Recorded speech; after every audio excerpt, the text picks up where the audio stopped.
네, 안녕하세요. 오디오 문제로 사정이 생겨서 조금 지연된 점 양해 부탁드리겠습니다. 2020년 지역으로 찾아가는 영재교육 활성화 연수 및 설명회에 참석해 주신 여러분을 환영합니다. 저는 영재교육 업무를 맡고 있는 괴산증평교육지원청 사학사 변지영입니다. 오늘 유튜브 라이브로 진행되는 지역으로 찾아가는 영재교육 활성화 연수 및 설명회는 영재교육의 공감대 형성 및 영재정보 접근이 어려운 소외지역을 위해 마련된 연수이자 설명회입니다. 관심을 갖고 참여해 주신 학생, 학부모, 교원 여러분들과 함께 모두를 위한 영재교육, 모든 아이를 창의 융합 인재로 키우는 충북 영재교육이 실현되기를 바랍니다. 비록 이번 연수가 유튜브 라이브를 통해 비대면으로 진행되지만 영재교육에 대한 소통의 장이 될 수 있으리라 생각합니다.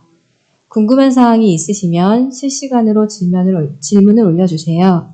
성심성의껏 답변해 드리도록 하겠습니다. 적극적인 참여 부탁드립니다. 오늘 연수 및 설명회는 강사님의 특강을 듣고 충청북도 자연과학교육원 및 괴산지원청 영재교육원 영재교육 대상자 선발에 대한 안내가 있을 예정이니 많은 참여 부탁드립니다. 그럼 지금부터 2020 지역으로 찾아가는 영재교육 활성화 연수 및 설명회를 시작하겠습니다. 오늘 미래인재와 미래교육이라는 주제로 강의를 해주실 강사님을 소개합니다. 미래교육, 진로교육, 창업교육 및 영재교육에 대한 강의를 하시며 현재 카이스트 과학영재교육연구원 융합인재교육팀 팀장을 맡고 계신 백민정 교수님을 소개합니다. 큰 박수로 강사님을 환영해 주시기 바랍니다. 안녕하세요. 저는 카이스트 과학영재교육연구원의 백민정이라고 합니다. 앞서 저에 대해서 소개를 조금 해주셨는데요. 저는 새로운 미래교육 혁신을 주장하고 있는 사람입니다. 미래 사회에 맞는 교육 혁신을 위한 새로운 교육을 많이 시도를 하고 있고요. 그래서 오늘 그 강의가 학부모님들에게 혹은 우리 아이들에게 당장의 수학, 과학, 교육의 얘기는 아닐 수 있습니다. 하지만 우리 아이들이 살아나가야 할 미래를 생각해 볼 필요가 있잖아요. 그래서 이런 사회의 변화에 따른 인재상의 변화에 대해서 얘기를 나눠보려고 합니다. 네. 미래의 일자리와 교육의 문제는 언제나 좀 첨예한 화두가 되죠. 우리나라가 지금까지 굉장한 경제 발전을 이루어 왔습니다. 이것을 걸어서 한강의 기적이라고도 표현을 하는데요. 이런 한강의 기적을 이어나가기 위한 새로운 미래 전략이 필요한 때입니다. 그래서 그 선두에 사회 변화에 선제 대응할 교육 체계의 혁신이 필요하다라고 생각을 합니다. 그래서 오늘 저희가 이야기할 거는 교육 혁신 전략의 핵심인 지식을 다루는 방법의 변화에 대해서 얘기를 해보고자 합니다. 우리에게 다가온 안과 밖에 거대한 변화가 있습니다. 우선 앞서 말씀드렸듯이 이제 우리나라가 더 이상 경제 발전의 한계에 도달해 있는 상황이고요. 그다음에 새롭게 그 기술이 발전하고 인공지능 얘기도 많이 들으셨을 텐데 그러면서 사회가 굉장히 급박하게 변화하면서 직업이 많이 변화하고 있죠. 그리고 이제 코로나19 상황까지 굉장히 많은 거대한 변화들이 오고 있는데요. 코로나19가 오면서 기존에는 생각만 했던 어떤 패러다임들이 다 순식간에 변하고 있습니다. 예를 들어서 예전 같으면 저희가 온라인 교육이 좋다라는 얘기는 많이 했지만 굉장히 효과성을 보지 못한 것도 사실이었고요. 그러다 보니까 온라인 교육의 어떤 효과에 대해서 회의적인 것도 많았지만 결국 코로나19가 닥치면서 모든 교육들이 온라인 교육으로 전환이 되고 있잖아요. 이렇듯 경제, 사회 전반적인 분야의 변화가 예상이 되죠. 그럼 하나씩 저희가 좀 얘기를 해보도록 하겠습니다. 우선 대한민국 경제의 좀 현 주소인데요. 우리나라는 1950년대에 그 수출순위입니다. 수출순위가 85위였고요. 다른 나라에서 원조를 받던 나라입니다. 저때 당시에 저희는 잘 모르지만 저때 당시에 북한이 우리나라보다 더 잘 살았다고 해요. 근데 불과 30년 만에 우리나라는 세계 수출순위 5위에 이르는 경제 대국이 됩니다. 그러면서 이제는 그것뿐만 아니라 각 분야별로 1위를 하는 제품들도 있죠. 그래서 우리나라는 경제 성장과 민주화를 동시에 성공한 유일한 국가라는 평가를 받고 있고요. 세계 유일의 원조를 받던 국가에서 원조를 하는 국가로 변화가 되었습니다. 이렇게 성장할 수 있었던 이유는 우리의 부모 세대들이 정말 열심히 성실히 일해서 미국이나 일본 같은 선진국들을 굉장히 모방하면서 추격하면서 열심히 따라갔죠. 그래서 대한민국이 이루었던 한 가지의 기적은 우리가 얘기하는 빠른 추격자 전략, 모방 전략이라고 하죠. 그래서 빠른 추격자 전략으로 예측 가능한 목표에 매진하는 효율성을 추구했어요. 그래서 이때는 성실과 희생이 굉장히 미덕이던 시절입니다. 예를 들면 뭐 일본의 소니에서 막 그 혁신적인 제품들이 나오면 그 제품들을 저희는 사와서 분해해서 다시 그것을 더 빠르고 원가를 절감해서 만들어 나가는 식으로 경쟁력이 굉장히 높아졌죠. 그래서 이때 당시에는 국가가 산업이나 기업을 선택해서 지원하거나 규제를 많이 했고요. 대기업이 중소기업을 이끌면서 수출 전선에 매진했죠. 그래서 결과적으로 세계 5대 제조업 국가, 세계 5위의 수출대국, 그리고 9위의 외환보유국이 되었고요. 첨단 분야에서 1위를 하는 등의 국가 경쟁력을 갖춘 나라가 되었습니다. 그런데 이제는 그 저성장, 양극화, 고착화로 인한 한계에 부딪히면서 실업률도 굉장히 점점 높아지고 있죠. 이럴 수밖에 없는 이유는 기존까지 우리는 그 추격 전략, 선진국들을 따라가는 전략으로 성장을 이루었는데 이제는 후생 주자들의 그런 경쟁력을 훨씬 더 갖추고 있죠. 뭐 중국이라든지 인도라든지 그러다 보니까 우리나라가 이런 데서 경쟁력을 잃게 되고요. 실제로 2019년도에는 전 세계 스마트폰 점유율이 삼성전자가 1위였습니다. 근데 올해 그러니까 삼성전자가 1위였고 2위가 중국의 화웨이였고 그다음에 애플, 샤오미 순서였는데 올해 4월에 화웨이가 삼성전자를 제치고 스마트폰 점유율 1위를 하게 됐죠. 어쨌든 이제는 기존의 전략으로는 우리나라가 경제 성장을 하기에는 이제 한계에 도달했다라고 얘기를 할 수가 있습니다.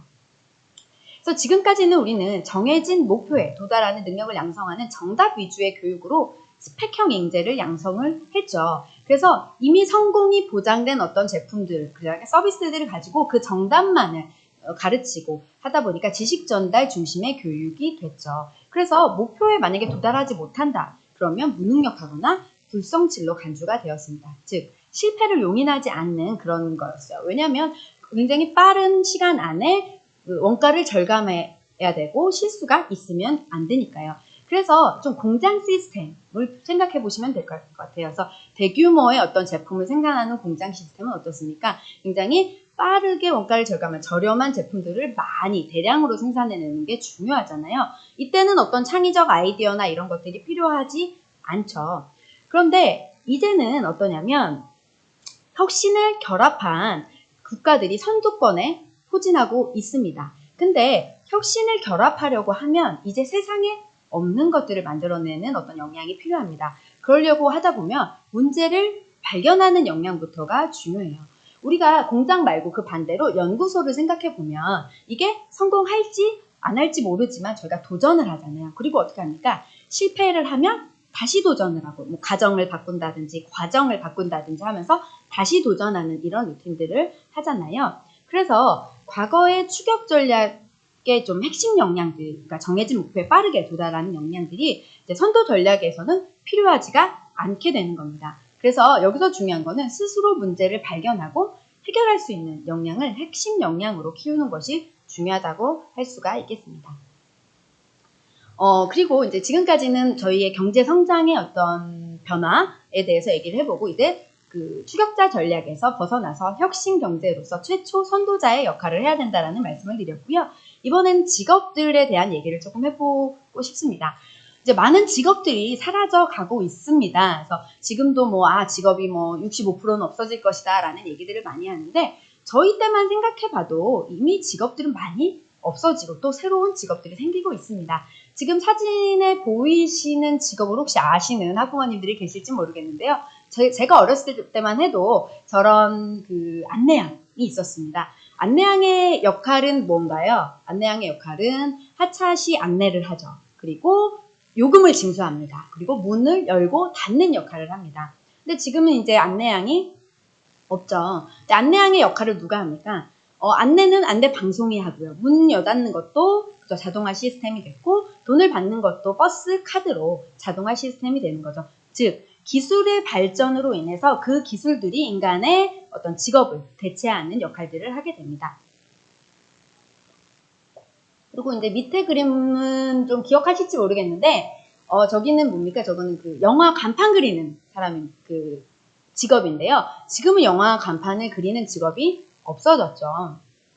근데 이제 저게 뭐 나름 저 때는 또 매력이 있었죠. 굉장히 크게 그려놓은 게 또 나름 예술작품 같기도 했고요. 근데 이게 개봉관, 재개봉관, 재배공관으로 갈수록 그림의 질이 약간씩 떨어지기 시작을 했습니다. 오른쪽에 그림을 보시면 그 우리 형이라는 영화인가 봐요. 그래서 원빈하고 신하균이 주인공이었는데 그 오른쪽에 그 그림을 보시면 뭐 똑같나요? 굉장히 다르죠. 굉장히 재개봉관으로 넘어가는 그런 사진이었던 것 같습니다. 어쨌든 이렇게 기존에 있던 직업들이 많이 사라지고 있습니다.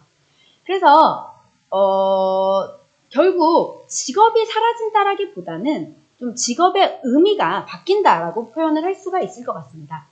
예전에는 사진관들이 동네마다 있었어요. 그렇죠? 근데 그때는 그 사진관이 이제 필름이 들어가서 찰칵하고 찍어서 우리가 필름을 주면 사진관에서 인화를 해서 주잖아요. 그래서 사진관의 역할들이 그런 거였어요. 근데 요즘은 어떻습니까? 이제는 사진을 찍는 것보다는 그 전에 사진을 어떻게 찍을 것인가에 컨셉을 잡고 그다음에 사진을 찍은 후에 후보정 하는 것들이 더 중요해졌습니다. 즉 예전에는 테이킹 포토였다면 이제는 메이킹 포토로 바뀐 거죠. 결국 그쵸. 이 테이킹 포토는 기술의 영역이 되는 거죠. 기능적인 부분들은 이제 기계가 충분히 할 수 있고요. 이제 인간의 영역은 창조의 영역으로 들어갑니다. 그래서 그 전에 이거를 어떻게 세팅하고 어떻게 구현할 것인가에 대한 고민들을 인간이 하게 되는 거죠. 그래서 예를 들면 예전에는 기자의 직업이 기사를 단순히 쓰는 거였다면 이제는 인공지능들이 기사는 더 잘 쓸 수도 있어요. 그러면 기자들이 하는 역할이 뭐가 되냐? 사회적 아젠다를 만들고 이거를 어떻게 스토리텔링을 할까? 인터뷰를 어떻게 할까 하는 좀 창의적이면서도 감성적인, 인간적인 부분을 인간이 하게 되지 않을까라고 생각을 할 수 있을 것 같습니다. 그래서 알쓸 신잡에서 저희 카이스트의 정재승 교수님께서 이거 노동의 가치가 없어지는 사회에 대해서 말씀을 조금 하셨어요. 여태까지 우리는 노동이라는 사회적 가치를 세상에 제공함으로써 먹고 살았죠. 근데 이제 노동의 가치가 점차 사라지고 있는 것입니다. 그럼 우리는 어떻게 밥벌이를 하지? 에 대한 고민이 굉장히 많을 수가 있는 거죠.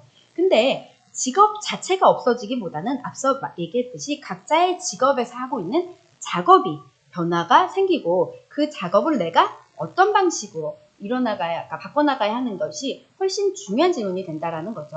그래서 아까 말씀하셨듯이 인공지능이 기사를 다 대신 쓴다고 해도 기자라는 직업이 사라진다기보다는 사회적 아젠다를 세팅하고 취재하고 인터뷰하는 등의 어떤 역할의 변화가 올 것이다라는 얘기죠.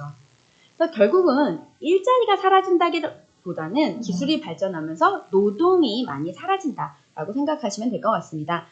여태까지 노동자들은 현재의 그 노동에 대한 고통을 참는 대가로 임금을 받았고요. 이거를 미래의 생활이나 놀이를 소비하면서 사는 게 우리 노동자들의 삶이었다면요.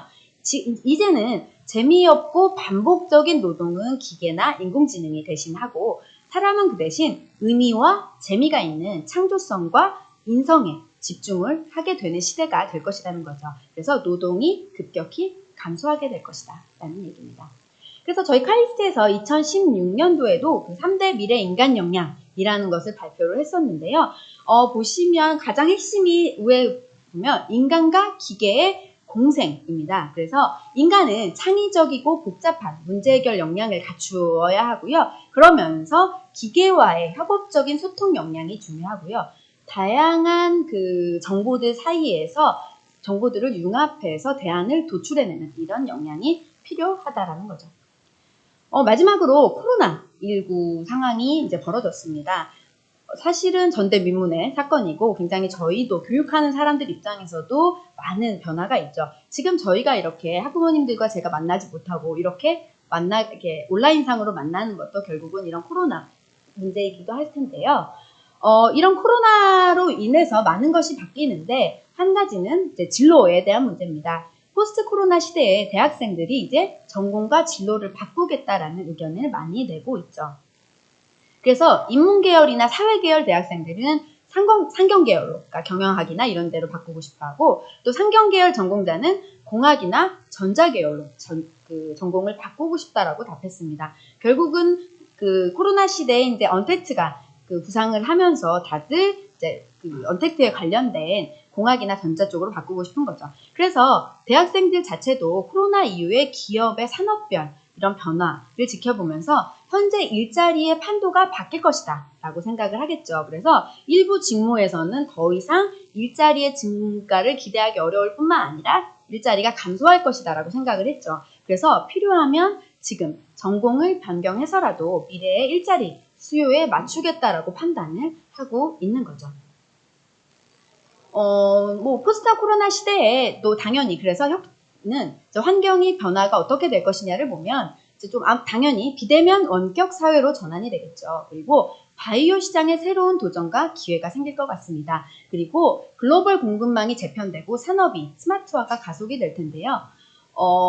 그러다 보면 중심 산업이 비대면이 원격 서비스들. 그러니까 예를 들면 지금 오프라인 상업은 굉장히 감소세에 있지만 온라인 상업, 온라인 거래는 굉장히 높이 치고 올라가고 있잖아요. 그래서 그런 것들도 있을 수 있겠고요. 그러다 보면은 쇼핑 앱을 만드는 모바일 앱 개발자, 디자이너들도 굉장히 각광을 받겠죠. 그 다음에 관련돼서 유통산업도 다 재편이 될 거예요. 그래서 온라인 관련된 유통이나 예를 들면 아니면 드론 배송 시스템 이런 것도 굉장히 성황리에 이루어질 것 같고요. 그 다음에 이제 온라인 교육이 이제 지금 다 이루어지고 있다 보니까 온라인 교육 플랫폼이 굉장히 확장될 것으로 보입니다. 그러니까 당연히 온라인 교육을 하는 이런 플랫폼 개발 사업자라든지 시스템 구축하는 개발자, 편집자들도 굉장히 각광받는 직업이 되겠죠. 그리고 당연히 온라인 강사도 확대가 될 것으로 보입니다.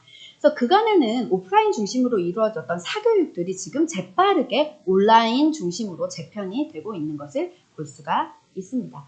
결국 근데 포스트 코로나 시대에도 이것들이 어떻게 변화할 것이냐라고 보면 혁신 기술 기반으로 변화를 할 수밖에 없다라는 거죠. 그래서 혁신적인 새로운 기술을 바탕으로 인프라가 확장이 되고 사회 문제, 문화적 변화가 생길 것으로 보입니다.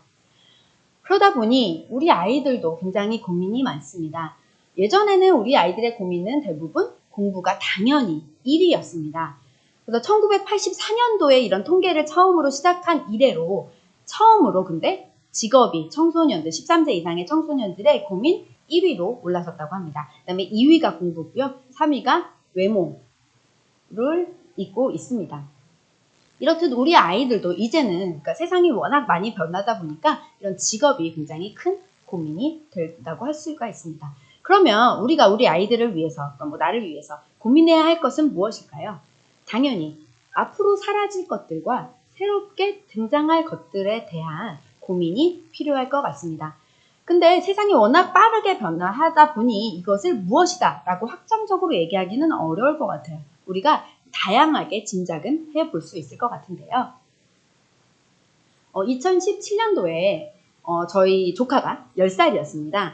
10살 조카한테 제가 물어봤어요. 2017년도면 4년 전이죠. 그래서 제가 제 조카한테 좀 물어봤어요. 너는 꿈이 뭐니? 그랬더니 저는 크리에이터가 될래요 라고 하는 거예요. 2017년도만 해도 크리에이터라는 표현을 굉장히 많이 쓸 때가 아니었어요. 그리고 저는 유튜브를 많이 보지도 않을 때였습니다. 크리에이터가 뭐야? 미술가? 아니면 뭔가를 창조하는 예술가? 라고 저는 생각을 했거든요. 아니요. 유튜브 크리에이터요. 라고 얘기를 하는 거예요. 그게 불과 4년 전입니다. 근데 지금은 보시면 저기 굉장히 유명하다고 하더라고요. 저 친구가 도티. 그래서 저 친구가 저걸로 유명해서 굉장히 돈도 잘 벌고 200만 이상의 구독자를 가지고 있고 잘 벌고 있는데 요새는 저 유튜브 채널과 이런 것들을 관리하는 또 엔터테이너먼트 회사가 또 새로 생겼더라고요. 그쪽 산업이 굉장히 급부상하고 있다고 합니다. 그런데다가 이제는 그 정규 방송들까지도 이제 이 유튜브 시장에 새로운 시장에 하고 있죠. 그래서 저기 보면 워크맨 같은 경우는 JTBC에서 하는 건데 아예 TV에 나오지 않고 유튜브 채널만 운영을 하고 있고요.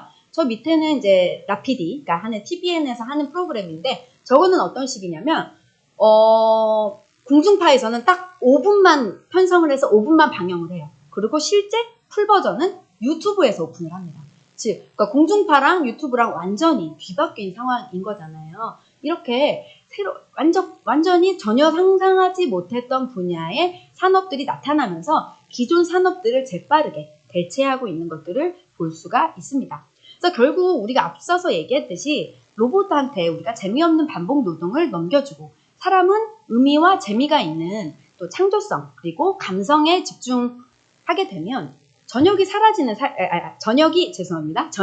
있는 삶을 살 수 있게 되잖아요. 그러다 보면 어때요? 시간이 많이 남겠죠. 남는 시간에 뭐 하지?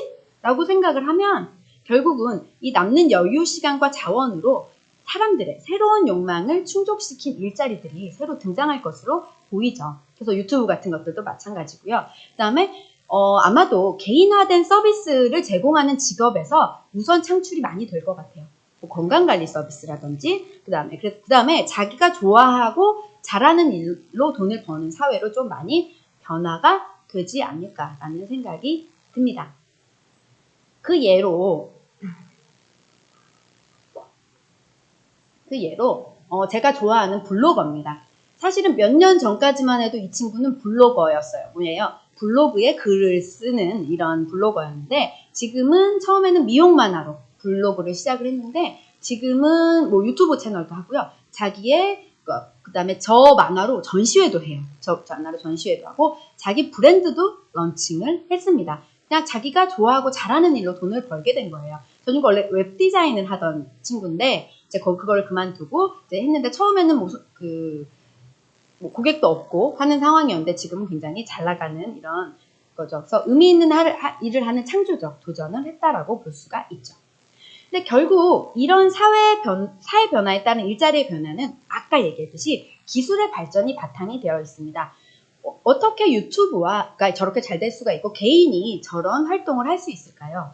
예전에는 생산 비용이 되게 높았어요. 방송 시스템 하면 어마어마한 방송 시스템이 필요했잖아요. 근데 지금은 어떻습니까? 저도 여기서 지금 여러분들이 이렇게 만나고 있지만 사실은 여러분이 그 사무실에서 쓰고 있는 웹캠이라든지 노트북 몇 대로 지금 저희 이렇게 방송을 하고 있거든요. 근데 이 유튜브 방송 사실은 누구나 접근해서 지금 다 볼 수 있잖아요. 그럼 저는 제 얘기를 특별하게 비용을 많이 들이지 않고 노력을 하지 않고도 제 얘기를 많은 사람들에게 할 수 있게 된 거예요. 그리고 제품 생산도 마찬가지예요.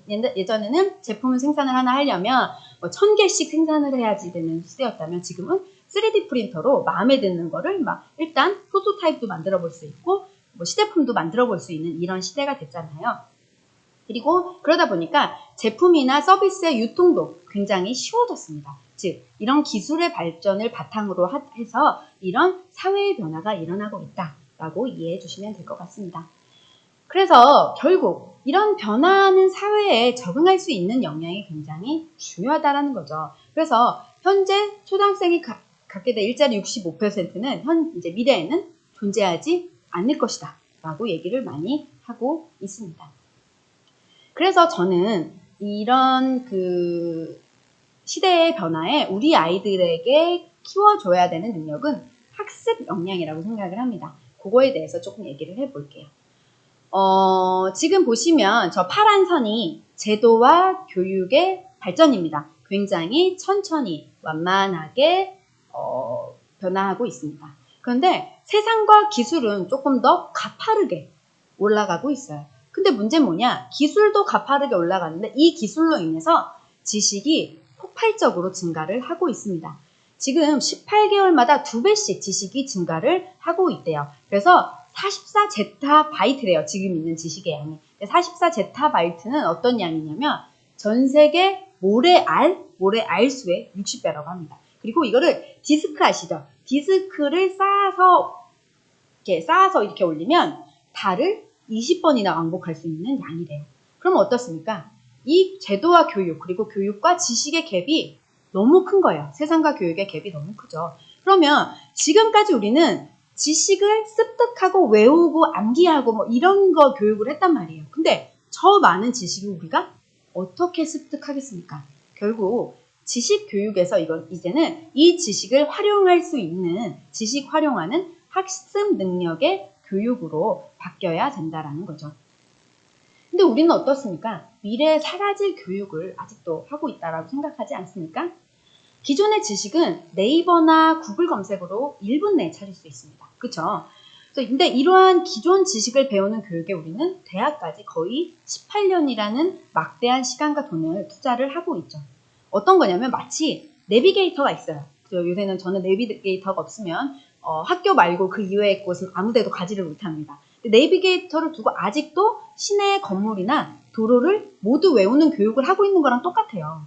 그래서 우리는 정답을 맞추는 스펙형 인재 교육에 치중을 하고 있는 거죠. 근데 이제는 근데 반복되는 지식은 이제 기술이 대체할 수가 있죠. 그래서 이제는 지식 자체를 배우는 방식에서 지식을 활용하는 방법으로 교육이 변환이 되어야 한다는 거죠. 그래서 도로와 건물 이름은 우리 기계가 다 외우고요. 우리는 그것을 사용하는 내비게이터의 활용을 배워가는 방향으로 교육이 진화되어 가야 한다는 것입니다. 즉, 이러한 것을 바탕으로 이제 저 빅데이터가 예전에는 이제 저게 지식이었어요. 굉장히 작았지만 빅데이터 아시죠? 굉장히 수없이 많은 데이터들이죠. 그래서 이런 데이터를 지식과 지혜, 경험을 통해서 창의성으로 연결시키는 이런 교육이 필요하다라고 얘기할 수가 있습니다. 그래서 이제 교육 혁신의 핵심은 지식을 다루는 방법의 변화. 그래서 지식 교육에서 학습 능력의 교육으로 전환하는 것입니다. 그래서 예전에는 지식 습득의 교육이 10이고 학습 능력 함양 교육이 1이었다면 이제는 필수 지식 전달 교육을 하고 그 이외에는 그 지식들을 활용할 수 있는 다양한 방법 그리고 우리가 기술을 활용할 수 있는 방법들을 교육하는 것으로 교육 목표가 수정이 되어야 되겠죠. 물론 창조성을 촉발하기 위해서 기본적으로 당연히 교육은 필요합니다. 지식의 교육은 필요합니다. 하지만 아주 강론에 해당되는 세부 지식은 인공지능이나 기술을 활용하고 우리는 조금 더 창조적이고 인간적인 일을 하는 방향으로 교육이 변화해야 할 것입니다. 이런 거는 이제 사회에서도 많이 볼 수가 있습니다. 예전에는 뭐 카이스트도 마찬가지였어요. 카이스트도 마찬가지로 이제 대입 시험을 볼 때 뭐를 보면 뭐 과거에 시내 주유소가 얼마나 되는지 추론해 보라. 아니면 건물이 얼마나인데 여기서 뭐 남자는 몇 명이고 여자가 몇 명이 있는데 화장실이 몇 개가 필요한지 계산해 봐라. 이런 류의 문제가 조금 많았습니다. 퀴즈죠. 그러니까 지식, 그러니까 빠르게 뭔가를 계산하는 그 지식 위주의 것이었다면 이제는 그동안 해결한 문제가 무엇인지 그 과정과 그 결과의 변화가 어땠는지 등을 묻는다고 해요. 즉 정해진 답이 있는 문제를 암기해서 짧은 시간에 많이 맞추는 능력이 아니라 정답이 없는 문제를 다양한 시각과 시도로 풀면서 가장 적합한 해답을 찾아가는 능력을 더 중요하게 본다는 거죠. 우리는 현재 급격한 변화에 혼란을 좀 겪고 있죠. 하지만 예전의 교육 방식이 지금 완전히 맞지 않는다라는 거는 아마 지금 학부모님들도 느끼시고 계실 거라고 생각합니다. 하지만 불안하죠. 왜냐면 다들 저렇게 공부하는데. 그래서 제가 볼 때는 과도기적 상황이라고 생각이 돼요. 근데 이건 역시 저는 시대가 변하면서 자연스럽게 변화할 거라고 생각을 합니다. 그러면 과거의 성공 방정식이 변화하고 있나? 라고 생각을 하는데 여기 보시면 연세대학교 대나무숲에 올라온 글을 하나 제가 발췌를 했어요. 여기 뭐라고 되어 있냐면 나름 학점 괜찮게 졸업하고 28살에 대기업에 입사했대요. 이러면 어때요? 과거의 성공 방정식에서는 완전 성공한 인재예요. 근데 나는 하루 6시간씩 자고 세금 다 내고 300만 원 받는데 15살 내 조카는 게임 영상으로 초중생들 구독자 2만 명으로 월 400 버는 거 보고 자괴감이 세게 온다. 라는 이런 글을 올린 것을 봤어요. 물론 뭐 유튜버로 하는 것이 다 성공한다라는 것은 아니지만 이만큼 과거의 성공 방정식은 이미 변화했다라는 것을 우리가 이해해야 된다는 겁니다. 그래서 변화에 대한 지속적인 교육이 필요하고요. 이러기 위해서는 우리 아이들의 주체적인 어떤 성향이 중요하다고 할 수가 있겠습니다. 네. 그러면 이런 인재들, 그러니까 이런 변화하는 세상에 적합한 인재를 키우기 위해서 우리가 어떻게 해야 되는지에 대해서 좀 얘기를 해볼게요. 일단 제가 생각하는 새로운 인재상에 대해서 얘기를 해볼 텐데요. 앞서 얘기했듯이 의미와 재미있는 일을 하려면 창조적인 인간이 필요하다라는 얘기를 했습니다. 우리가 뭐 창조성이 중요한 거는 뭐 너무 오랫동안 얘기를 했기 때문에 더 이상 얘기할 필요는 없을 것 같은데요. 창조적인 사람들은 어떻습니까? 대체적으로 괴짜예요. 괴짜들이 많죠. 왜냐하면 남들과 다르게 생각하기 때문입니다. 근데 이제는 이들이 협력해야 하는 거죠. 그래서 창조성과 감성을 바탕으로 하는 협력하는 인간이 앞으로의 인재상이고요. 이것을 저희는 협력하는 괴짜라고 명명을 하였습니다. 이런 기조는 다양한 다양한 사회의 분위기에서도 볼 수가 있는데요. OECD에서 발표한 미래 인재의 핵심 역량을 보시면, 창의성과 함께 협업 능력을 중요하게 생각을 하고 있습니다. 왜냐하면 앞으로는 주어지는 문제를 다루는 것과 다르게 새롭고 불분명한 문제를 해결을 해야 되잖아요. 그래서 정답이 없는 문제를 풀어나가야 되기 때문에 이런 노력을 위해서는 혼자만의 힘으로는 이제 어렵다라는 거죠. 그래서 함께 집단 지능을 발휘해야 한다라는 것을 의미합니다. 이거는 100대 기업이 원하는 인재상입니다. 예전에는 창의성이 1위였어요. 2008년도에만 해도 한 10년 정도 차이가 나는데 2018년도에는 이제 소통과 협력으로 그 최우선 소양과 자질이 변화를 했습니다. 이제는 뭐냐면 기업들도 개인보다는 조직 단위 그리고 팀 단위 활동에 필요한 역량을 강조하고 있는 거죠. 그래서 개별적 역량도 중요하지만 좀 이기적인 마인드보다는 서로 다른 개개인이 모여서 팀 단위, 단합이 중요하다는 것을 기업 차원에서도 중요하게 생각하고 있다는 것을 보실 수가 있습니다. 찰스 다윈이 예전에 비그로를 타고서 갈라파고스 군도를 탐사를 했대요. 근데 산호 근처에 굉장히 많은 물고기들이 모여서 이렇게 삼삼오오 지내고 있더래요. 근데 되게 이상하게 생각이 됐어요. 왜냐면 자기네들끼리 너무 많이 모여 있으면 먹을 것도 부족할 것 같고 경쟁이 너무 치열해서 힘들 텐데 바다가 이렇게 넓은데 왜 얘네들은 이 산호 근처에 모여서 살까라고 해서 조사를 해보니까 바다 전체의 4분의 1 정도 되는 바다 생물들이 겨우 2%밖에 안 되는 산호 근처에 모여 산다는 겁니다. 그래서 이거를 다윈의 역설이라고 오랫동안 불렀는데요. 인간도 마찬가지입니다. 어때요? 도시에 사람들이 다 몰려서 살죠. 근데 도시에 살면 경쟁도 심해질 것 같고, 그쵸? 굉장히 뭐 집값도 너무 비싸고. 한데 우리는 왜 도시에 모여 살까에 대한 궁금증이 생길 수가 있는데요. 제프 웨스트라는 한 교수가 전 세계 도시의 크기와 그 도시가 만들어내는 창의성을 조사를 해봤습니다. 근데 도시에 사람이 10배가 늘어나면 그 도시의 그 도시의 창의성은 뭘 얘기하냐면 예술작품이랄지 아니면 특허 같은 것들 있잖아요. 그 도시가 만들어낸 기업의 특허. 이런 것들이 17배가 늘어난다는 겁니다. 이거는 결국 뭐냐면 그 어떤 사회의 관계, 인간관계, 사회의 어떤 이런 네트워크를 통해서 시너지가 나고 거기에서 뭔가 창의성을 높인다라는 결과라고 볼 수가 있습니다. 그래서 우리는 지금까지는 어떤 스펙형 인간을 원했습니다. 그래서 평균 80점, 그러니까 영어도 잘하고 수학도 잘하고 과학도 잘하는 80점 혹은 90점이 이상 되는 이런 인재만을 원해서 이런 교육들을 했어요. 근데 이런 친구들은 아무리 해도 평균 80점밖에 안 되죠. 근데 만약에 어떤 학생은 이걸 잘해요. 근데 나머지는 너무 못해. 근데 이게 100점이야. 또 어떤 학생은 다른 면이 100점이고 이거는 뭐 30점밖에 안 돼요. 근데 이런 학생들을 모여서 뭔가를 한다고 생각을 하면 어때요? 핵심 역량이 연결되면서 평균이 95점이 될 수 있는 거죠. 그래서 이런 창의적을 발현시키기 위해서는 이런 협업하는 활동이 중요하다고 얘기할 수가 있습니다. 스티브 잡스도 창조성은 연결이라고 얘기를 했습니다.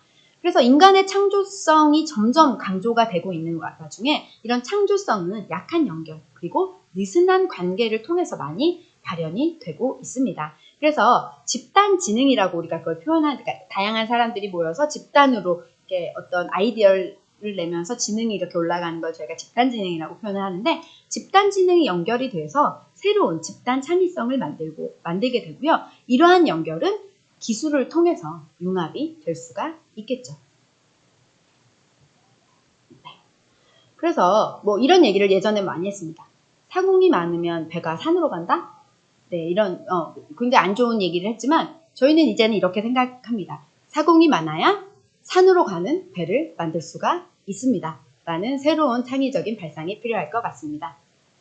네, 그러면 이런 협력하는 괴짜를 만드는 교육을 어떻게 교육을 해야 될까에 대한 고민이 필요할 텐데요. 저희는 그거를 팀 프로젝트 교육을 통해서 구현을 하고 있습니다.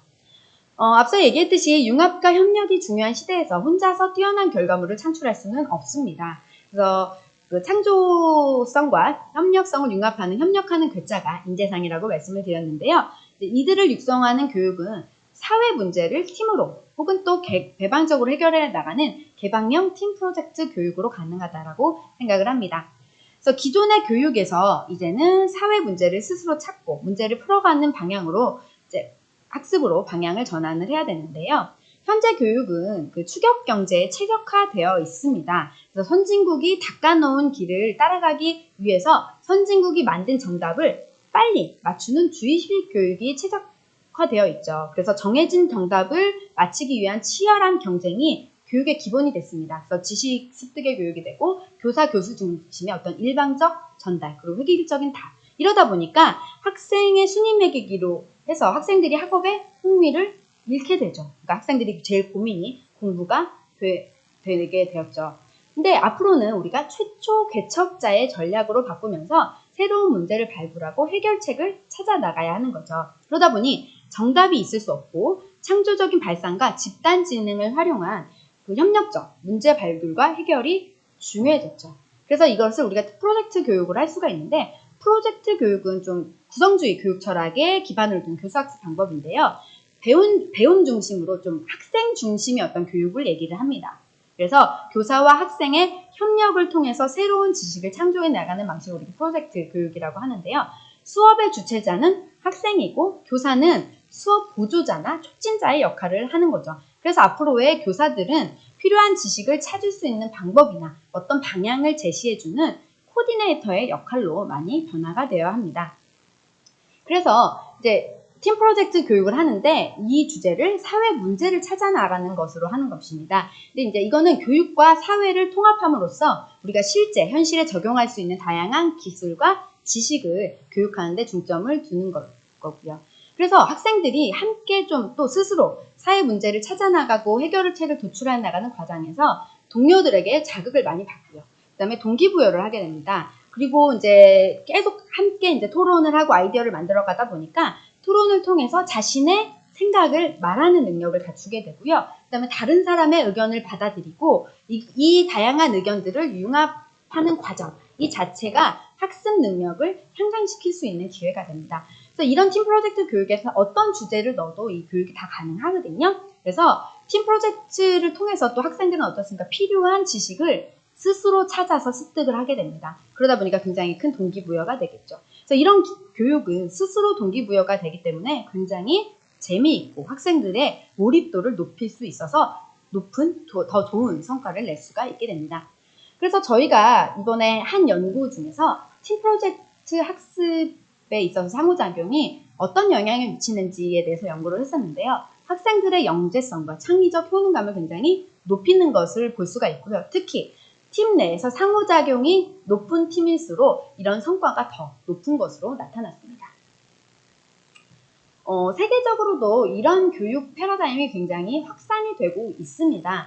그래서 뭐 아실지 모르겠지만 알토대나 올린공대가 굉장히 유명한 대학인데요. 알토대학교 같은 경우는 3개의 단과대, 공과대, 경영대, 그다음에 디자인대 이렇게 3개의 그 단과대를 합해서 프로젝트 중심 교육을 합니다. 그래서 실제 기업의 사례들을 가지고 학생들이 아이디어를 내고 뭐 이런 것들이고요. 그다음에 거기서 끝나는 것이 아니라 팩토리를 운영하면서 이 아이디어를 실제로 만들어보는 이런 과정을 하는 교육을 하고 있고요. 올린공대도 혁신교육으로 굉장히 유명한 학교인데요. 여기는 전공 학과가 없고 모두 졸업까지 10개의 프로젝트를 진행을 하고 있습니다. 그래서 실습과 팀 위주의 교육 방식으로 유명합니다. 그리고 미네르바 스쿨 같은 경우는 들어보신 분들도 계실 수 있을 텐데요. 캠퍼스가 없습니다. 모든 교육을 온라인으로 진행을 합니다. 특히 더 특이한 점은 전 세계를 돌아다닙니다. 학기별로. 그래서 1학기 때는 한국에 옵니다. 1학년 1학기 때 한국에 6개월 동안 오는데요. 제가 저 미네르바 스쿨 학생들, 한국에 온 학생들을 좀 만나봤는데 캠퍼스 없이 돌아다니면서 모든 교육은 온라인으로 토론 중심으로 보고 다 온라인으로 봅니다. 그리고 이제 그 국가에 가서는 뭐를 하냐면 세계 그 도시하고 함께 문제 해결 프로젝트를 진행을 하고 합니다. 그래서 그때 이제 우리나라에 왔을 때 제가 만났을 때는 서울시하고 함께 프로젝트를 진행을 하고 네이버하고도 같이 프로젝트를 진행을 했다고 해요. 그래서 실제로 기업이 가진 아니면 도시가 가진 문제를 협업을 해서 풀어나가는 그런 과정을 진행을 하고 있습니다. 그리고 이제 에콜 42는 그 전산이나 그 컴퓨터 프로그래밍 같은 이런 교육을 하는 곳인데 소프트웨어 교육 대학입니다. 근데 여기는 유명한 게 강사도 없고 교과서도 없고 학비도 없는 걸로 유명합니다. 그래서 입학시험도 온라인으로 봐요. 그래서 온라인으로 길게 보고 그 다음에 3년 과정으로 운영이 됩니다. 그래서 여기서 제일 중요하게 생각하는 거는 끈기와 협업과 문제 해결과 도전 정신을 강조하고 있습니다. 그래서 본인이 선택한 문제를 풉니다. 그러니까 여기 뭐 저도 보니까 본인이 선택한 문제를 풀고 그 문제를 풀면서 이거를 또 누가 리뷰를 해주냐면 동료들이 같이 리뷰를 해주죠. 그래서 이런 과정으로 거치는 이런 새로운 교육 패러다임들이 많이 확산이 되고 있습니다. 그래서 우리 아이들에게 필요한 역량은 변화하는 사회에 적응할 수 있는 역량, 즉 학습 역량을 키워주는 것이 매우 중요합니다. 세계적으로도 이렇게 변화가 되고 있고요. 실제로 우리 영재교육에서도 이런 세계적인 변화, 사회의 변화가 많이 반영이 되고 있습니다. 그래서 뭐 사람 중심으로 육성체계를 혁신을 한다든지, 그다음에 미래 사회 문제 해결 강화를 위한 프로그램을 확대한다든지 등등, 그 다음에 기술 기반의 융합, 어떤 역량을 키워주는 방향으로 하고 있고요. 그래서 기존의 과학영재에서 핵심 역량 강화 학습을 통해서 좀 스스로 문제를 찾고 문제를 해결하는 어떤 이런 문제 해결 능력을 갖춘 인재를 키우는 것을 목표로 하고 있습니다. 이게 2018년도에 그게 된 거고요. 2022년도까지의 종합 계획입니다. 그래서 여기에 맞춰서 제가 이제 충북교육청에 조금 들어봤는데 충북교육청 영재교육에서도 이런 기조에 맞춰서 교육과정도 굉장히 학생 중심의 교육과정으로 운영을 하고 있는 것 같고 학교에서는 진행할 수 없는 다양한 체험교육이나 캠프 교육들을 운영하고 있는 것으로 봤습니다. 그리고 학생들의 좀 소질을 탐색하고 진로 선택에 도움이 되는 이런 교육들을 운영을 하고 있더라고요. 그리고 이번에 번역별로 소프트웨어 교육을 지원하는 이런 센터들도 만들고 있더라고요. 그래서 그 계산증평교육지원청에서도 이런 것들을 마찬가지로 운영을 하고 있고 아마 지금 영재교육 지원자를 조금 모집을 하고 있는 것 같은데 영재교육을 통해서 이런 교육들의 기본되는 교육들을 받으실 수 있을 거라고 생각이 됩니다. 지금은 영재교육도 앞서 말씀드렸듯이 굉장히 프로젝트 중심, 주제 중심으로 교육 프로그램들이 많이 가고 있거든요. 그리고 아이들은 이런 또래의 학생들이 모여서 함께 시너지를 내는 거에서 굉장히 큰 동기부여가 되고 성취가 높아지는 그런 특징을 보입니다. 그래서 이제 이런 변화에 따라서 좀 여기에 이렇게 많이 지원을 하시면 좋을 것 같습니다. 실제로 저희가 영재 학생과 일반 학생의 진로 정체감 차이를 좀 분석을 해봤어요. 진로 정체감은 뭐냐면 개인의 진로의 목표의 설정이나 진로 의사결정을 얼마나 구체적으로 잘 하고 있는지에 대한 건데요. 실제로 요 대상이 누구였냐면 중학생이었고 지방에 사는 중학생들이었습니다. 그러니까 지방 중학생. 그러니까 지금 저희 여기도 포함이 되겠죠. 근데 대체적으로 모든 학생들이 혼미 유형에 많이 가 있습니다. 혼미 유형은 뭐냐면 저기 보면 진로 몰입이라고 하는 것은 내가 내 진로에 대해서 얼마나 확신을 가지고 있는가고요. 진로 탐색 부분은 내 진로를 얼마나 폭넓게 탐색하고 적극적으로 탐색하느냐인데요. 혼미 유형의 학생들은 진로 몰입도도 굉장히 낮고 진로 탐색도 굉장히 낮은 학생들입니다. 그래서 진로 정체감이 매우 낮아서 자신의 미래의 진로 설계나 준비도가 되게 부족하고 진로 탐색에 대한 기회도 현저하게 낮습니다. 그러다 보니까 본인의 진로 개발 역량도 매우 낮은 것으로 나타났습니다. 그러니까 대체적으로 이제 지방에 있는 중학생들이 현재 그런 상황인데, 근데 반대로 영재 학생들의 경우는 그럼에도 성취 유형이 가장 높게 나타났습니다. 성취 유형 같은 경우는 다양한 진로를 폭넓고 깊이 있게 탐색을 하거나 혹은 자기가 선택한 진로가 있다면 자기의 진로에 대한 확신이나 실천적, 행동의 정도가 매우 높은 학생이죠. 그래서 진로 결정에 대한 의심이나 불안 정도도 낮습니다. 그래서 진로 개발 역량도 매우 높아서 진로에 대한 명확한 소신 그리고 가치관이 확립되어 있어서 자신의 진로 개발 역량에 굉장히 집중하는 학생들이거든요. 그래서 실제로 영재 교육을 받은 학생들이 굉장히 진로 정체감이 높다라는 것을 좀 확인해 볼 수가 있었습니다. 지금까지 조금 길게 말씀을 드렸는데요. 좀 이제 조금 빠르게 진행을 해보도록 하겠습니다. 지금까지 했던 이런 그러니까 우리가 창의성과 감성을 중심으로 한 교육에 저는 또 중요하게 말씀드리고 싶은 부분이 기업가 정신 부분입니다. 사실 저는 이제 기업가 정신 교육을 많이 하고 있는 사람인데요. 이런 그 프로젝트 중심 교육과 이제 함께 또 중요한 축이 기업가 정신 교육이라고 얘기를 할 수가 있습니다. 의미 있는 목표에 재미있게 도전할 때 일 자체를 즐길 수 있어야 하는데요. 창조적 도전이 필요하다는 거죠. 이런 창조적 도전의 기업가 정신이 굉장히 중요합니다. 애리조나 대학에서 예전에 조사를 했습니다. 기업가 정신 교육을 받은 경우와 받지 않은 경우. 그래서 16년 뒤에 이 학생들의 결과를 봤는데 창업을 만약에 한 경우에도 그 기업가 정신 교육을 받은 학생들이 매출 신장률이 5배, 그리고 신제품 개발력이 5배가 높은 것을 확인을 했고요. 창업을 하지 않았다라고 해도 연간 소득이 27% 더 높다라는 결과가 나왔습니다. 그리고 실제로 기업가 정신 교육이 그러니까 국가적인 차원에서도 국민 소득의 증대에 영향을 미친다는 많은 그 결과가 나타났습니다. 그리고 뭐 MIT나 스탠포드에서 나온 동문 창업 기업들이 내는 매출액이 대한민국 GDP의 거의 2배 가까이 되는 매출을 내는 것을 보면 그 효과를 볼 수가 있는데요. 많은 분들이 제가 이제 이 교육을 시작한 게 12년 전입니다. 2009년도부터 시작을 했는데 그때만 해도 기업가 정신? 그런 교육을 왜 해? 우리 애한테 창업하라는 얘기야? 라면서 굉장히 반발이 심했어요.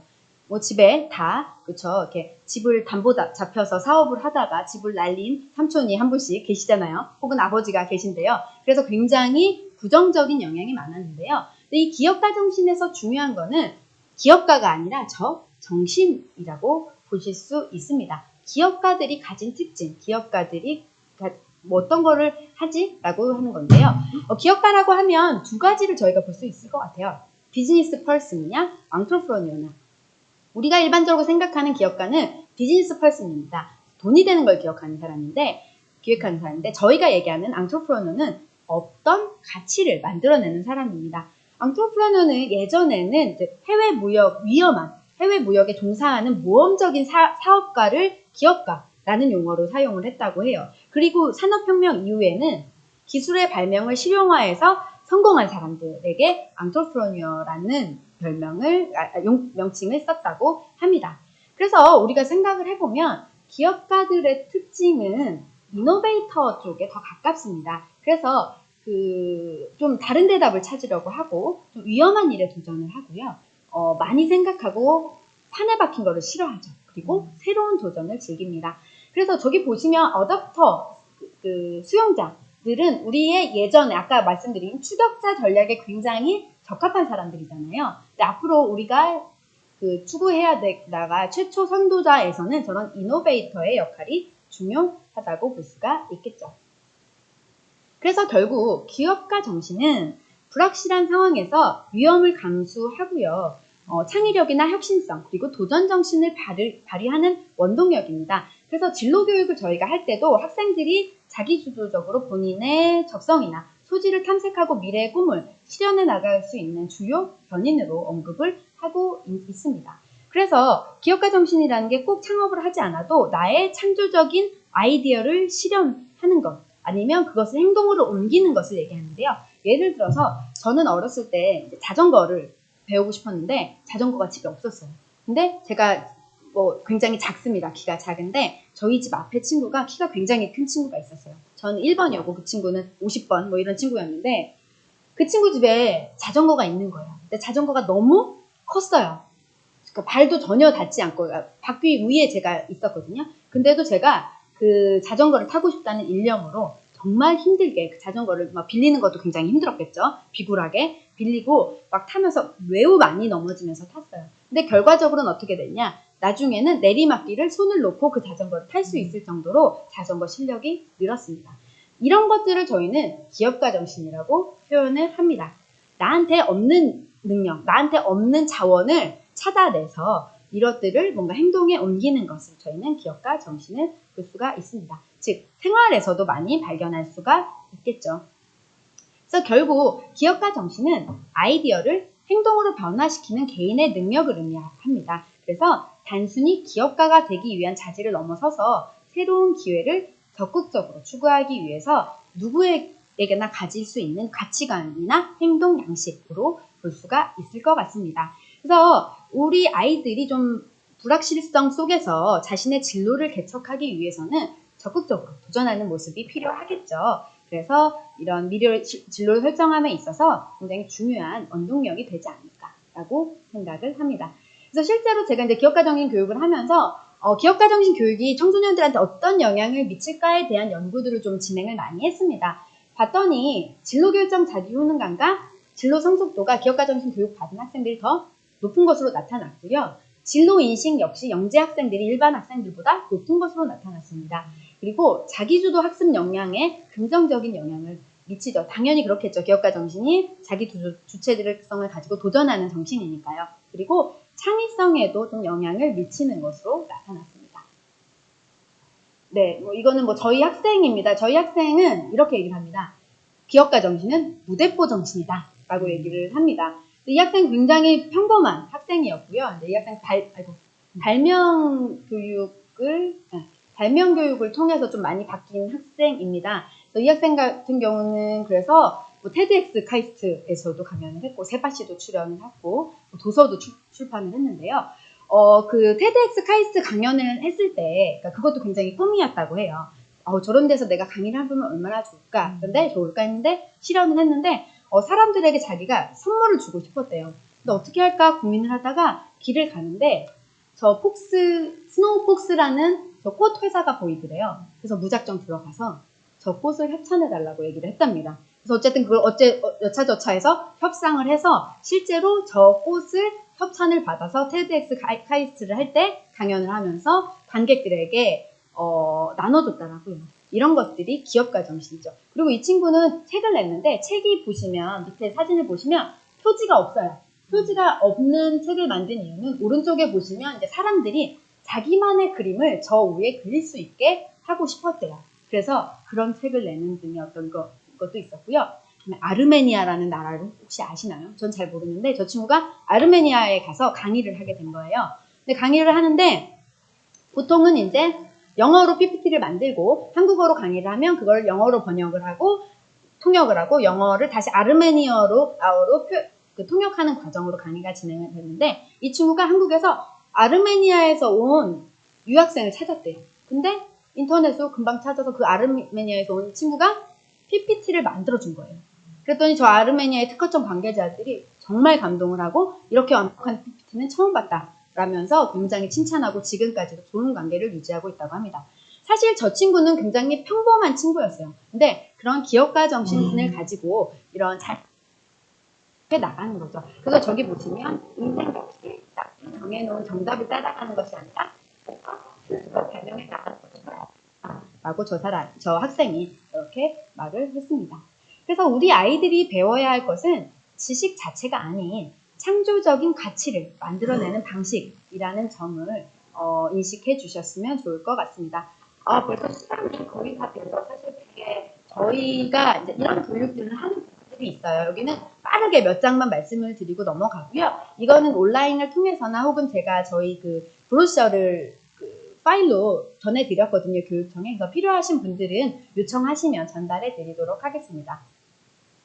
그래서 저희 카이스트에서는 이런 협력하는 글자를 양성하기 위해서 교육을 하고 있습니다. 그래서 창의적 아이디어로 사회의 가치를 창출하고 혁신을 주도.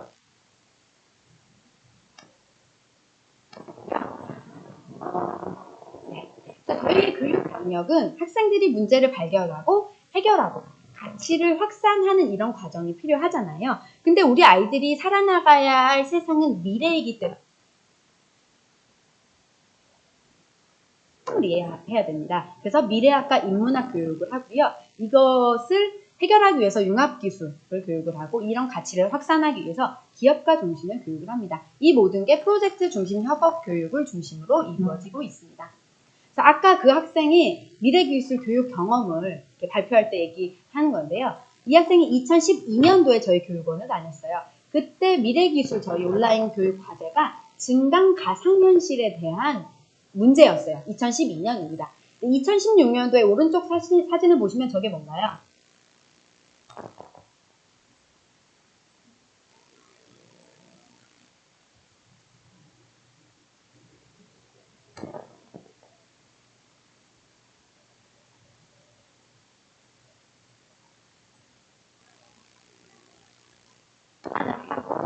주체적인 삶을 살면서 그래서 교육을 진행을 합니다. 학생 선발 역시 저희는 캠프를 해서 팀 프로젝트로 학생을 선발을 하고요. 그래서 집단 창의력을 좀 발현하게 합니다.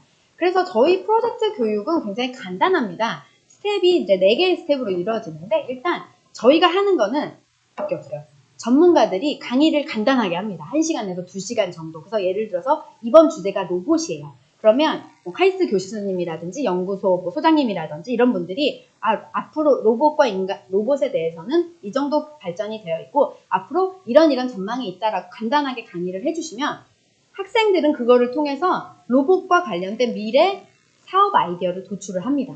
그래서 토론을 통해서 뭐 하루 이틀 동안 하고요. 그것을 발표하고 전문가들이 피드백을 해줍니다. 또 멘토링을 하고요. 이런 단계를 거치고요. 저희가 학생들에게 제시하는 건 첫 번째, 스텝 1의 화두 제시와 스텝 3의 평가, 전문가 평가 정도밖에 없습니다.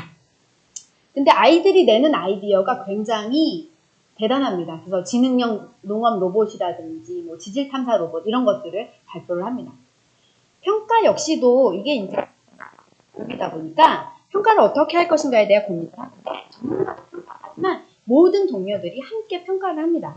이렇게 되면 좋은 게 뭐냐면 함께 고민했던 주제를 우리는 이렇게 풀어나갔는데 저 친구들은 저렇게 풀어나갔네 라고 압축해서 학습하는 효과가 있고요. 그 다음에 주간의 객관화를 통해서 학생 그 다양한 어떤 평가를 통해서 이런 것들을 평가할 수 있습니다. 저희는 이걸 소셜 러닝이라고 표현을 합니다. 그래서 저희의 모토는 Less Teaching, More Learning입니다. 덜 가르치고 스스로 배우게 하는 교육입니다. 사실 저희는 성과가 꽤 좋습니다. 그래서 이제 뭐 특허 출원 건수가 한 10년 동안 학생들이 3,000건이 넘었고요. 뭐 사업하시고 실제로 이 사업을 해서 카이스트에 기부를 한 학생들도 있습니다. 저희는 사실 대학 진학을 목표로 하는 교육은 아니지만 아무래도 학생들이 자기주도적이다 보니까 대학 입학 성적이 굉장히 좋은 편입니다. 그래서 카이스트, 서울대, 뭐 고대를 가장 많이 갔고요. 그다음에 대한민국 인재상도 많이 받고 있습니다. 네, 뭐 이런 학생들 뭐 한 명만 뒤에는 이제 몇 명이 더 있지만 한 명만 제가 소개를 조금 드릴게요. 저희 1기 학생입니다. 이 학생은 시골에 사는 시골 소년입니다. 저 때는 단순하게 그래서 나사에 가서 엔지니어가 돼야지 라고 생각을 했는데 이제 저희 교육원에 온 거죠. 저희 교육원에 와서 목표가 좀 바뀝니다. 경영학으로 바뀝니다. 그러고 이제 과학고를 갔죠. 과학고를 가서 이제 공부를 하면서 매일 밤 자면서 생각을 했대요. 이 세상을 내가 변화시킬 수 있다라는 생각 때문에 고등학교 시절이 하나도 힘들지 않았대요. 어쨌든 그래서 부푼 꿈을 안고 서울대 경영학과에 입학을 합니다. 근데 갔더니 정말 실망을 했대요. 아무도 자기 같은 꿈을 가진 친구들이 없고 모두 회계사나 뭐 변호사나 뭐 로스쿨이나 이런 데를 준비하고 있었다라는 거죠. 하지만 이 친구는 그리고 사회를 바꿀 수 있다는 게 굉장히 매력적이다라고 생각을 하면서 지금은 해치랩스 주식회사라고 하는 블록체인 회사를 운영을 하면서 굉장히 성장을 하고 있습니다. 이 학생은 국제고를 나온 학생인데 이 학생은 지금은 이제 대학을 다니면서 창업을 하고 있지는 않고요. 정션엑스라고 글로벌, 그러니까 핀란드에서 운영하는 거고요. 글로벌 우리 그 대학생들이 주최하는 해커톤 중에서 가장 큰 해커톤입니다. 근데 그 라이센스를 저희 학생들이 따와서 동북아에서 가장 큰 규모의 그 해커톤을 운영을 하고 있습니다. 이런 것들도 굉장히 기업가 정신이라고 생각을 합니다. 이 친구는 발명 특성화고를 나온 친구인데 발명을 통해서 성장하고 있는 친구입니다. 네, 그래서 조금 마무리를 조금 해보도록 하겠습니다. 이제 그래도 우리 어떻게 우리 아이들을 교육해야 될 것인가에 대한 고민이 조금 많으실 것 같습니다. 일단 기본 역량이 우리 학생들이 좀 가지고 있어야 되는 거는 맞죠. 그러니까 과학적 사고력도 좀 증진을 해야 되기 때문에 수학과학 영재 교육을 기본적으로 하시는 거는 저는 좋은 것 같습니다. 그래서 지역 영재 학급이라든지 영재 교육원을 통해서 우리 아이들이 좀 기본 기를 딱 다지면 좋을 것 같고요. 그리고 이제 그게 여의치 않으시면 저희 카이스트에 사이버로 영재교육원이 있습니다. 그래서 거기에서도 좀 참여해 보실 수 있을 것 같고요. 거기에 이제 이것들을 좀 실현해내는 어떤 역량들이 필요합니다. 그래서 메이커 역량들이 필요해서 이거는 지역 발명 영재교육원에서 지금 영재교육원에서 아마 발명반이 있는 걸로 알고 있어요. 그래서 지역 발명 영재교육원에 참여하시는 것도 굉장히 도움이 될 것 같고요. 그다음 이제 소프트웨어 교육도 가능하다면 이제 우리 아이들에게 좀 필요한 역량이기 때문에 해주시면 좋을 것 같고 역시 카이스트의 사이버 영재교육원에도 그 정보 분야의 교육이 있으니까요. 혹시 여의치 않으면 거기도 괜찮을 것 같습니다. 그 이외에도 온라인 같은 경우는 소프트웨어 교육 프로그램들이 꽤 많이 있어요. 그래서 제가 써놓은 뭐 구글 야학이나 뭐 생활코딩 뭐 이런 것들도 굉장히 질이 높으면서 무료입니다. 우리 아이들 중학생, 고등학생 정도 되면 다 할 수 있거든요.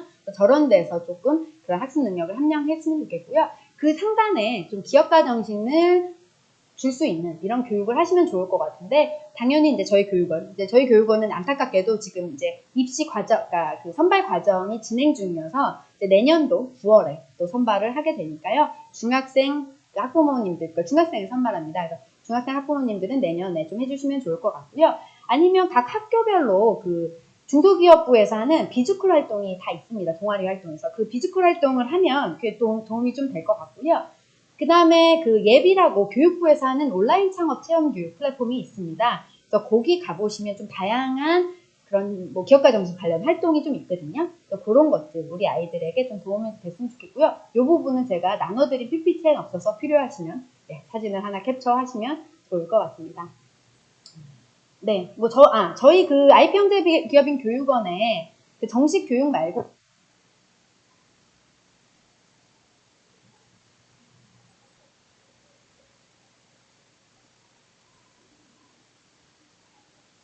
제가 드리고 싶은 얘기는 결국은 학생 주도성이 핵심이라고 볼 수가 있습니다. 그래서 다른 사람이 대신 결정해 주는 것이 아닌 스스로 결정하는 것, 그리고 능동적으로 행동하고 자신의 미래를 만들어가고 무엇을 배울지 스스로 결정하는 것이 우리 아이들에게 필요한 역량이 아닐까라고 생각합니다.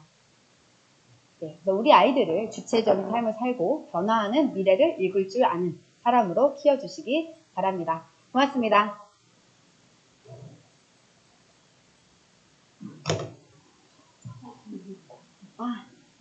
그렇군요. 제가 아직 제가 답변을 드려야 될 것 같습니다. 네, 다른 질문은 뭐 없으신 것 같고요. 그렇죠? 네.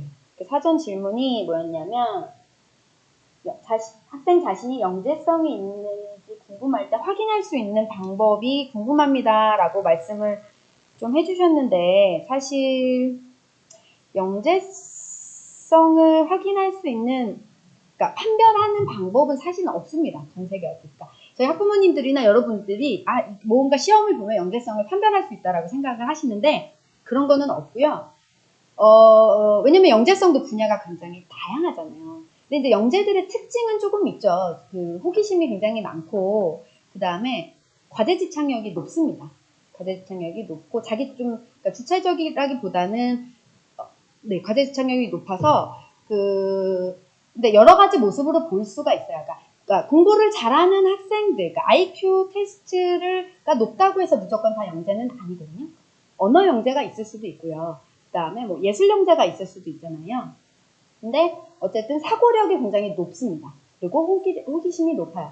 그러다 보니까 이 학생들이 굉장히 잘 돼서 자기주도적으로 잘 돼서 영재성을 그냥 발현하는 경우도 있지만 이게 굉장히 부정적으로 발현될 수도 있어요. 그래서 사회와 자기가 맞지 않아. 시스템이 나를 맞춰주지 못해. 라고 생각하는 경우도 있고 혹은 숨는 경우가 있습니다. 왜냐면 자기 주변의 친구들하고 자기가 똑같이 보이고 싶어 하잖아요. 그래서 자기의 영재성을 숨기는 경우도 있어요. 그래서 그런 경우에는 결국은 다양한 영재 교육들이나 이런 것들을 접해보게 할 수밖에 없는 것 같아요. 그래서 그러니까 영재라고 해서 모든 것을 다 잘하는 건 아니고 자기가 좋아하는 거에 이 아이가 굉장히 몰입한다. 이러면 사실은 영재성이 있을 확률이 높습니다. 그래서 그 분야에 주변 또래 친구들을 좀 만나게 해줄 필요가 있어요. 그러면 거기서 발언을 하거든요. 그래서 저희 학생들도 좀 어떠냐면 막 저희 학생들은 뭐 과학 얘기, 뭐 경제 얘기, IT 얘기 이런 거 얘기하는 거 되게 좋아해요. 근데 학교에선 얘기를 못 한대요. 애들이 이상하다고 생각을 해서. 근데 여기에 저희 교육원에 오면 내가 이걸 얘기하면 너도 그래? 그래. 이상하게 생각을 하지 않는다는 거예요. 그러니까 어떤 학생들이에요. 교육원에 오면 정말 숨 쉬는 것 같아요. 라고 얘기하는 학생들도 있거든요. 그래서 우리 아이들이 좀 그런 환경에 노출이 되게 해보시는 방법밖에 없을 것 같습니다. 그래서 아까 제가 말씀드렸던 거 있잖아요. 뭐 지역 영재 교육도 좋고 발명 교육도 좋고 그러니까 아까 저희 그 문혜진 학생 같은 경우도 되게 평범한 학생이 발명을 하다 보니까 자기가 뭘 좋아하는지 그쪽에 재능이 있다는 걸 알게 됐거든요. 그래서 그런 방법들이 좋지 않을까라고 생각이 됩니다. 네, 고맙습니다.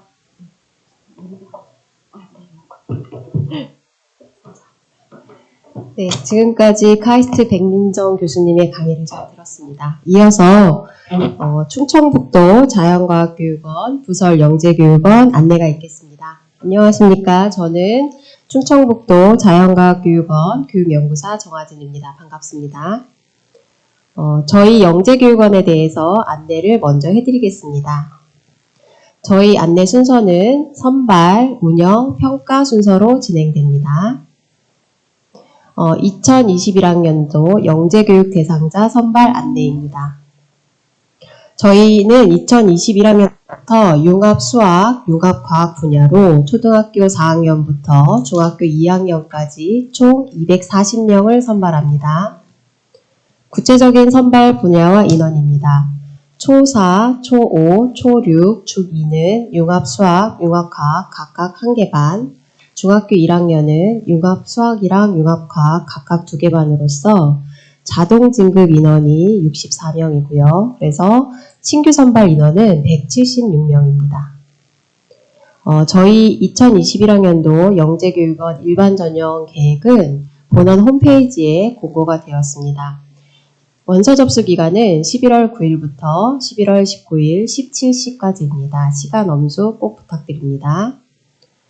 1차 영재성 검사는 12월 5일 토요일 진행되며 선발 인원의 1.5배수를 선발합니다. 2차 심층 면접은 12월 12일 토요일 진행되며 최종 합격자 발표는 12월 24일입니다. 이 일정은 코로나19 등으로 인해서 변동될 수 있음을 사전에 공지해 드립니다. 다음으로 학생 맞춤형 영재교육원 운영 안내입니다. 저희는 역량중심 교육과정을 운영해서 미래 영재 학생들을 키우기 위해서 노력하고 있습니다. 교과 활동은 문제중심 온라인 탐구, 주제중심 공동탐구, 주제선택 자유탐구입니다. 문제중심 온라인 탐구는 온라인 컨텐츠를 제공하고 질의응답 및 피드백을 통해서 학생들의 역량을 키우는 과정입니다. 주제중심 공동탐구는 수학과학 심화 탐구를 통해서 친구들과 함께 더 깊이 있는 연구를 위한 과정입니다.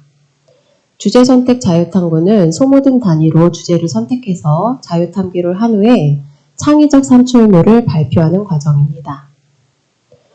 교과의 활동은 3가지 과정이 있습니다. 창의융합 영재캠프는 노벨상 수상자들의 업적을 통해서 실험해보면서 본인이 미래의 노벨상 수상자가 될 수 있는 가능성을 탐험해보는 과정입니다. 현장체험학습은 수학과학 주제별 전문가와 함께 좀 더 심화 있는 주제를 탐구하는 과정입니다. 그리고 창의적 산출물 발표회는 친구들과 과정을 공유함으로써 더 발전된 방향으로 나아갈 수 있는 방향입니다. 교과 활동과 교과의 활동은 올해처럼 코로나19 등으로 인해서 변동이 될 수 있음을 사전에 미리 알려드립니다. 다음은 역량중심 성장지원형 평가 안내입니다. 저희는 1년 동안 학습 과정 및 결과를 역량 중심으로 관찰 기록해서 학생 및 학부모와 함께 공유하면서 이 학생들의 역량이 1년 동안 얼마나 성장을 했는지 보고서를 작성하고 있습니다. 이상 충청북도 자연과학교육원 부설 영재교육원 안내를 마칩니다. 감사합니다. 이어서 괴산증평교육지원청 영재교육원 안내를 괴산증평교육지원청 장학사님께서 해주시겠습니다. 감사합니다.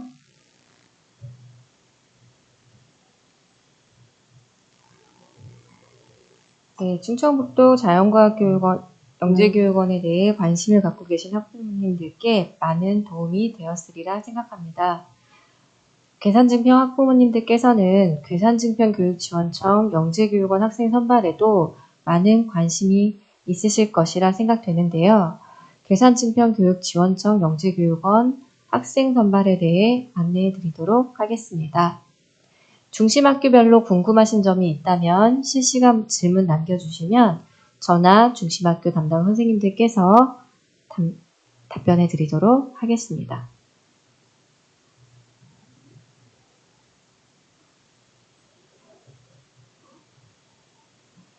괴산증평교육지원청 영재교육원 선발에 대해 말씀드리겠습니다. 목차는 보시는 바와 같습니다.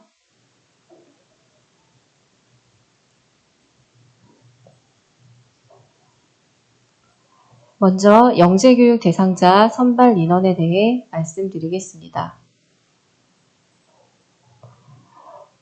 괴산증평교육지원청 영재교육원은 동인초, 초등 인문사회 20명, 삼보초 초등 수학과학 동합 20명, 괴산중 중등 수학과학 동합 20명, 증평중 중등 수학과학 동합 20명, 괴산북중 초중 발명 20명으로 총 100명을 선발합니다.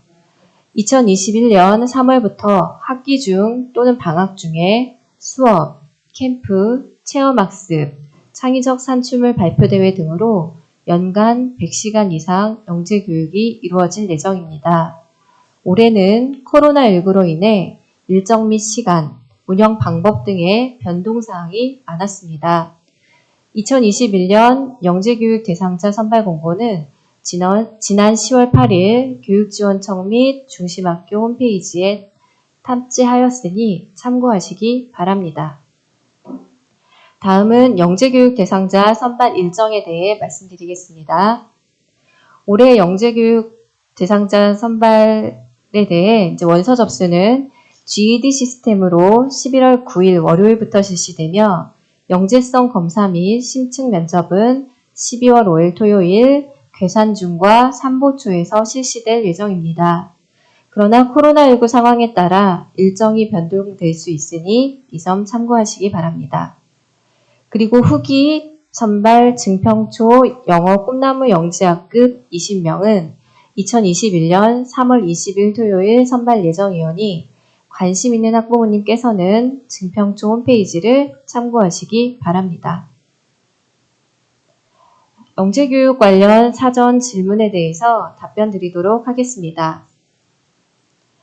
세 가지 질문을 해주셨는데요.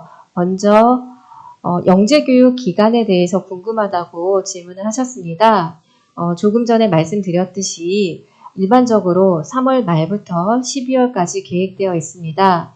그러나 중심학교별로 프로그램이 다르기 때문에 일정 또한 조금씩 다릅니다. 대부분의 중심학교가 3월 말에 시작하여 11월 말 이전에 종료됩니다. 다만 올해는 코로나19로 인해 변동이 많았던 점 양해 부탁드립니다. 두 번째 질문입니다. 중학교 1, 2학년도 영재교육 신청 과정이 있는지 궁금하다고 질문을 해주셨는데요. 현재 중학교 1학년만 지원 가능합니다. 괴산중, 증평중, 수학과학 통합과 괴산북중, 초중 발명이 이에 해당됩니다. 세 번째 질문입니다. 현재 영재교육을 받고 있습니다. 2020년 수료한 학생은 2021년에도 영재교육을 받을 수 있는지와 가산점이 있는지에 대해서 질문을 주셨는데요.